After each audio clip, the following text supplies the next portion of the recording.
hoje com mais uma matéria que é o Novo Testamento, né? Nós agora fizemos já o Antigo Testamento e agora o Novo Testamento.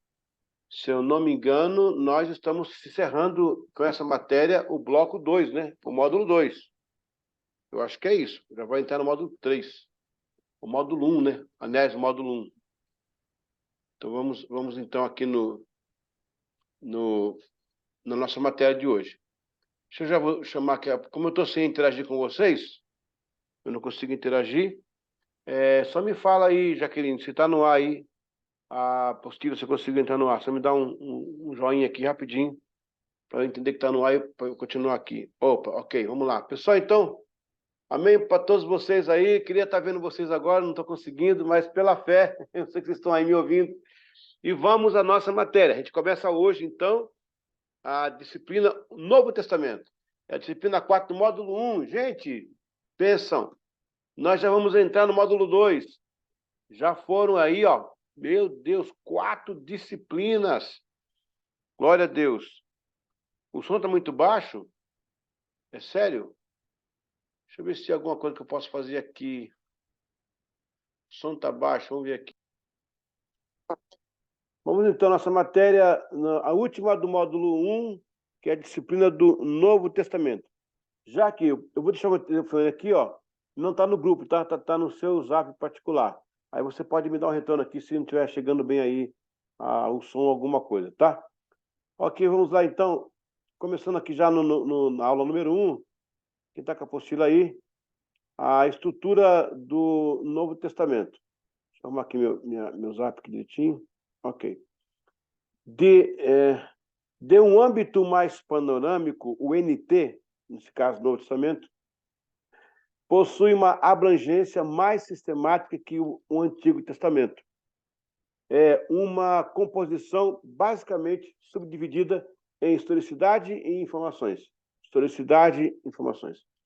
Na primeira parte dos Evangelhos e Atos dos Apóstolos, com exceção das mensagens de conteúdo, são basicamente 5 livros dedicados a relatar fatos e eventos que permeiam o ministério de Jesus e os primeiros passos da igreja, bem como a sua expansão e influência. Então, veja bem, um pouquinho diferente o novo do antigo, porque ele se concentra mais em parte biográfica, ele é muito mais biográfico, né?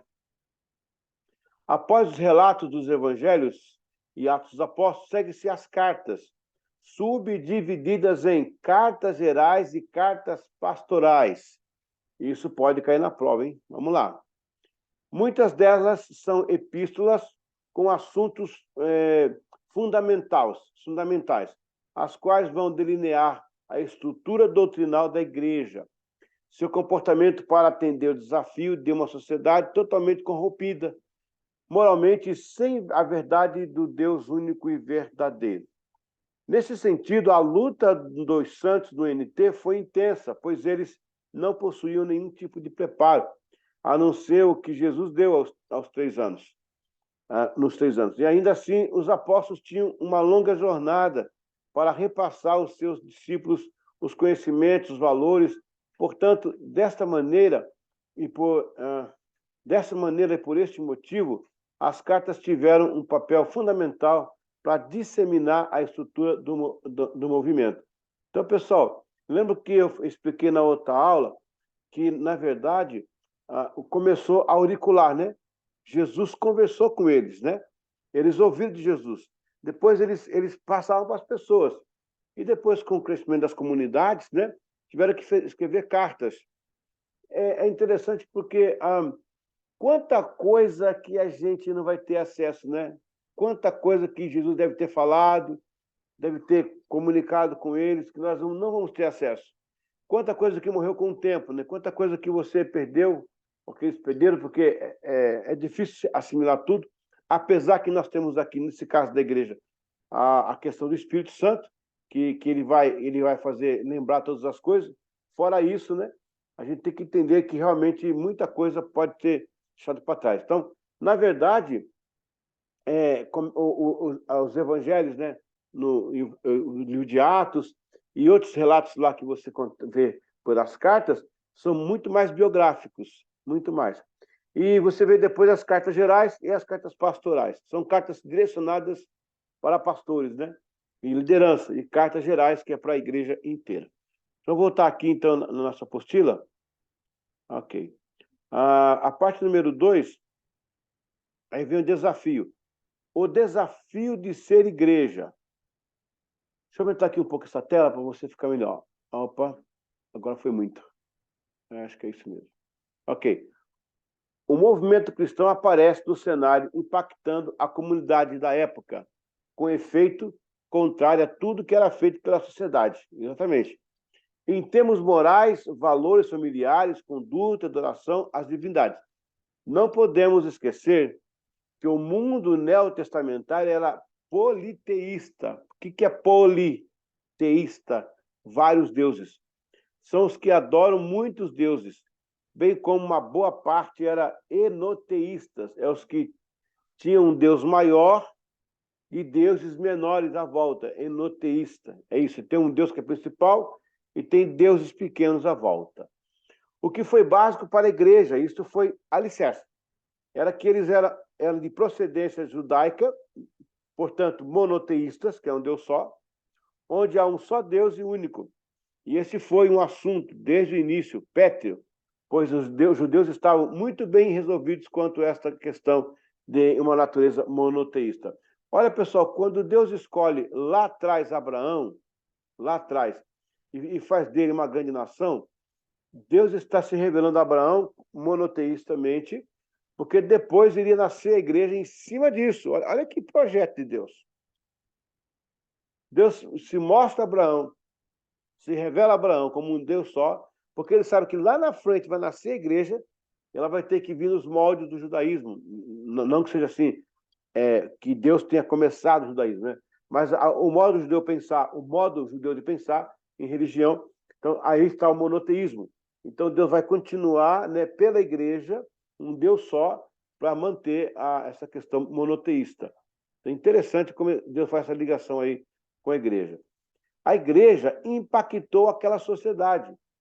E quando a filosofia estava em alta, dizia que o homem podia encontrar caminhos de salvação através do conhecimento, e isto a igreja dizia, a salvação é apenas em Jesus e seu sacrifício vicário na cruz do Calvário. Roma falava, se acabe nas paixões e orgias. A igreja pregava, arrependei-vos dos seus maus caminhos.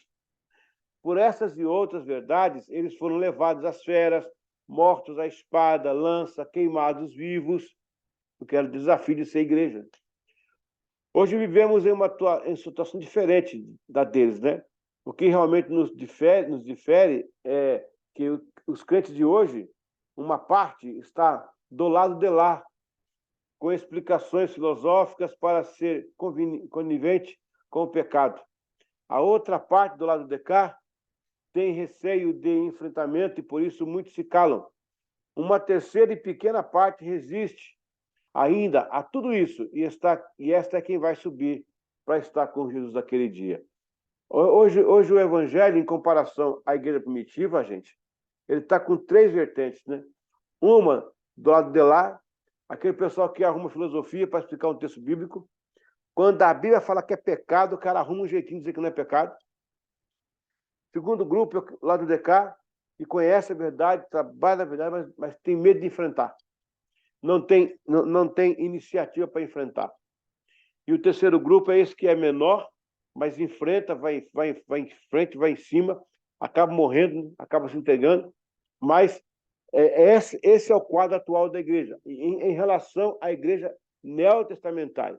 Esta é a grande diferença, o desafio de ser igreja. Continuar aqui que eu vou explicar depois para vocês. Então, o confronto. A sociedade dizia, mate. Olha, gente, olha isso aqui. A sociedade dizia assim, ó, mata. E a igreja retrucava, perdoe. Roma dizia, a espada. A igreja bradava, o amor. Roma despreza seus cidadãos, e também a Judéia menosprezava os seus filhos. A igreja amava e abraçava. estendia a mão, dividia o pão e distribuía seus bens com os necessitados. Isto sim foi um impacto dentro do Império Romano.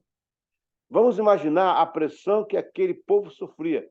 E essa perseguição primeiro começou entre os judeus e depois se estendeu por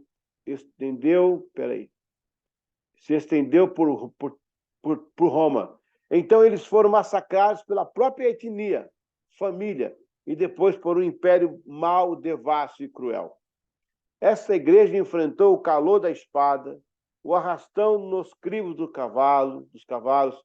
Seu sangue molhou a Europa, Ásia e a África. Mas eles não desistiram, eles não pararam. Quanto mais eram cruelmente assassinados, mais crentes apareciam. Até que no quarto século, o império caiu de joelhos.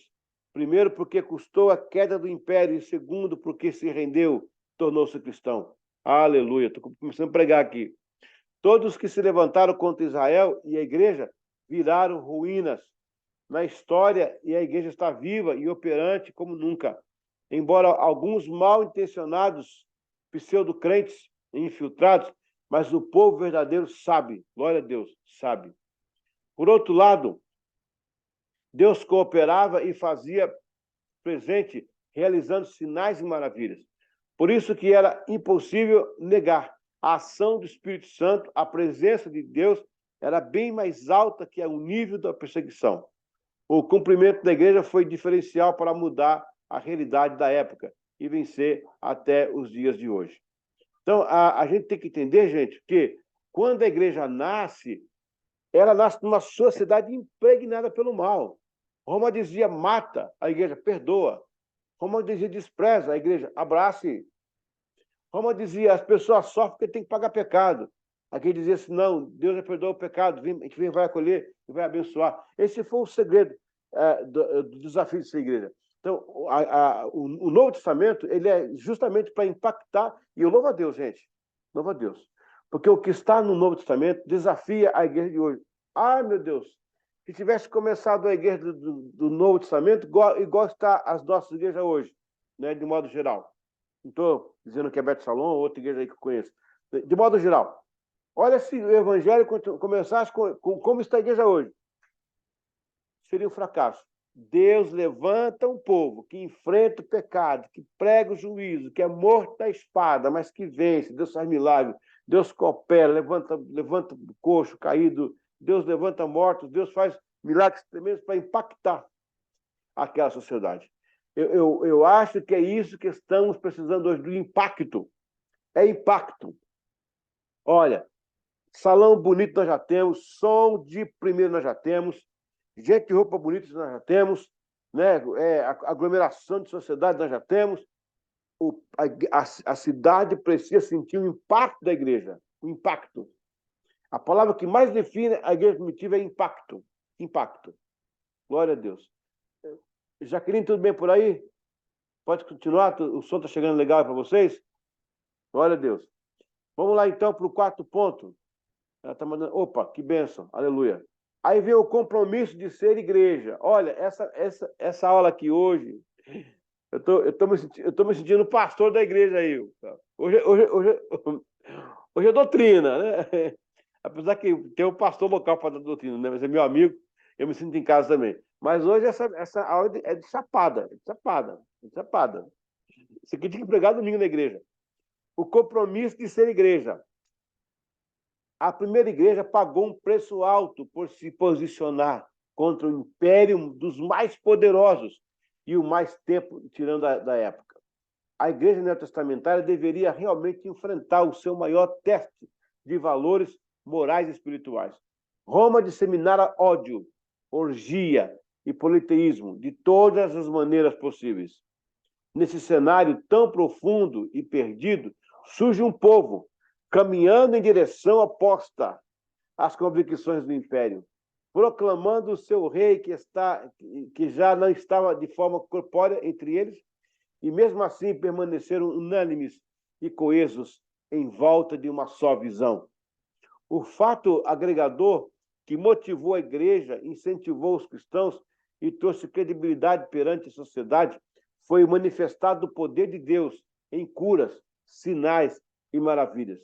A simples questão era: as religiões apenas falavam, mas o evangelho fazia. Eita glória! As religiões apenas falavam, mas o evangelho fazia. Além do que falava, mostrava sinais, maravilhas e o Deus vivo. Essa primeira parte da aula, gente, é isso aí. É dois pés com voador no peito, né? Pá! Mostrando que a igreja veio para impactar aquela sociedade. A igreja veio para dar uma nova moral, né? Dar uma nova visão, né? Glória a Deus. Assim, o grupo está aberto. Amém. Deixa eu botar aqui no grupo, então. Glória a Deus. Então, o que acontece? A igreja, ela chegou para impactar. E Deus cooperava com os sinais e maravilhas no meio da igreja. Primeiro eles ouviam de Jesus, depois dos apóstolos, depois escreveram, canalizaram isso para a comunidade e a igreja impactou. A igreja cristã do primeiro século, ela vem dizendo assim: olha, nós não somos iguais a vocês. Vocês fazem uma coisa, nós fazemos outras. Vocês pregam o ódio, a gente prega o amor. Vocês enfiam a espada, a gente abraça. Você despreza o miserável, a gente acolhe. Veio na contramão, na contramão. E Deus preparou 3 povos para que a igreja nascesse. O primeiro povo foi o povo judeu, com monoteísmo, né, com a crença no Deus vivo e monoteísta. O segundo grupo foram os romanos. Os romanos abriram estradas por todo o império, facilitando a chegada do evangelho. E, por último, os gregos, que disseminaram o koiné, a mentalidade da época, em que as cartas podem ser escritas e disseminadas pelo império inteiro. Por isso que você vai entender o texto que fala que Jesus veio na plenitude dos tempos, ou seja, no momento certo, na hora exata. Roma com os caminhos abertos, judaísmo forte com o monoteísmo e os gregos com a disseminação do pensamento. Glória a Deus por isso. Amém? Glória a Deus. O grupo está aberto aí. Essa aqui, na verdade, essa primeira aula aqui é uma introdução, né? Eu estou só introduzindo aqui a matéria. Alguém quer participar, falar alguma coisa aqui? Ou fala agora, ou cai para... Glória a Deus. Aleluia. Enquanto alguém pode escrever alguma coisa ou falar, eu não sei o que houve aí. Deus recolheu uma irmã da igreja, não é isso? Até perguntei se era uma aluna. Que Deus possa confortar aí, irmãos, a igreja, a família. Se alguém da família está aqui no grupo, recebe esse meu abraço aqui, tá bom? Se não tiver ninguém da família aqui, transmita o abraço do professor do seminário para essa família e pedindo a Deus que console os corações. Não é conforte mais. A diferença entre confortar e consolar. Conforto é quando está vivo ainda. Lembra quando Cristo estava lá no Getsemane? Um anjo confortava, não consolava. Confortava. Confortar é com forte, é com força, dar força, trazer força. Depois que a pessoa parte, não é mais confortar. Agora é consolar. Consolo, com o solo, pôr o pé no solo, cair na real, gente. Olha, aconteceu, a pessoa foi, depois nós vamos, então é consolar. Então, antes da morte é confortar. Depois da morte é consolar.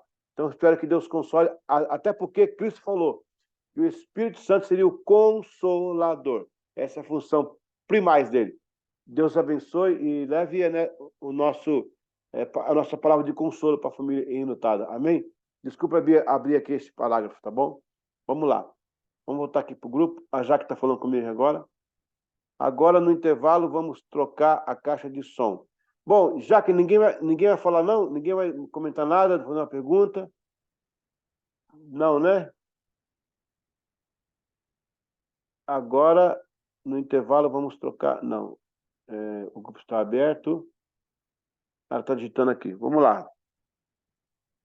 Sem comentários. Então tá, deixa eu avisar. Na próxima aula, nós vamos ter mais 2 aulas agora. É preciso que alguém comente alguma coisa, faça uma pergunta. Nem sempre uma pergunta, mas comente algo que você achou interessante, porque senão o grupo perde o ponto. Agora perdeu o ponto. É meio ponto que perdeu aqui. Vamos recuperar na próxima aula. Alguém comentar, uma frase que eu falei, tipo, pastor, professor, essa coisa foi aqui interessante que o senhor colocou aí. Ou então a pergunta, para vocês não perderem o meio ponto do fórum, tá bom? Ok, vamos no intervalo, mais uns 5 minutinhos a gente volta aqui com a nossa aula, tá certo? Deus abençoe. Tudo bem, Jaqueline? Intervalo agora?